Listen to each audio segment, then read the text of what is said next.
Assalamu alaikum warahmatullahi wabarakatuh. Ndugu zangu vipenzi vya Allah, siku ya leo napenda kuwahusia pamoja na kuihusia nafsi yangu juu ya kumcha Allah subhanahu wa ta'ala na kushikamana kikamilifu na mafundisho ya Mtume Muhammad sallallahu alayhi wasallam. Ndugu zangu katika iman, napenda kuwakumbusha pia kauli yake Mtume aliposema ana khatamun nabiyina la nabiyya ba'di.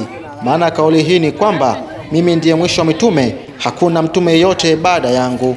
Kupitia maneno haya mtume wetu alituonesha kuwa ukamilifu wa dini umepatikana na alituonesha njia ya kuishi dini hiyo kwa matendo. Na mtu yeyote atakayeamini kuwa kuna mtume mwingine atakuja baada ya Mtume Muhammad sallallahu alaihi wasallam, basi mtu huyo atakuwa ametoka katika njia ya Uislamu.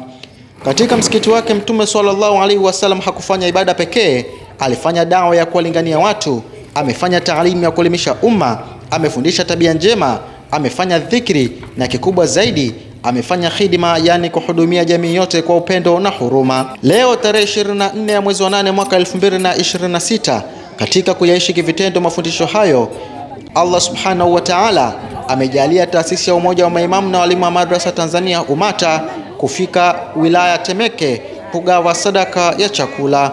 Huu ni mkakati thabiti wa kuhakikisha kuwa wanajamii wenzetu wanapata mahitaji muhimu ya kibinadamu ikiwemo sadaka hii ya chakula. Ndugu zangu katika imani, kile ambacho mnakiona kikifanyika hapa siku ya leo sio tukio la mara moja tu, bali hizi ni jitihada endelevu za usiku na mchana zinazotekelezwa na taasisi ya Umoja wa Maimamu na Walimu wa Madrasa Tanzania UMATA.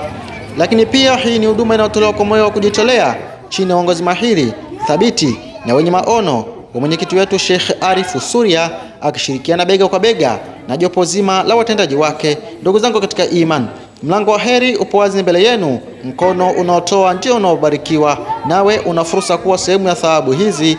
Unaweza kuchangia sadaka yako kupitia namba 0775 802 802 au inayopita hapo chini.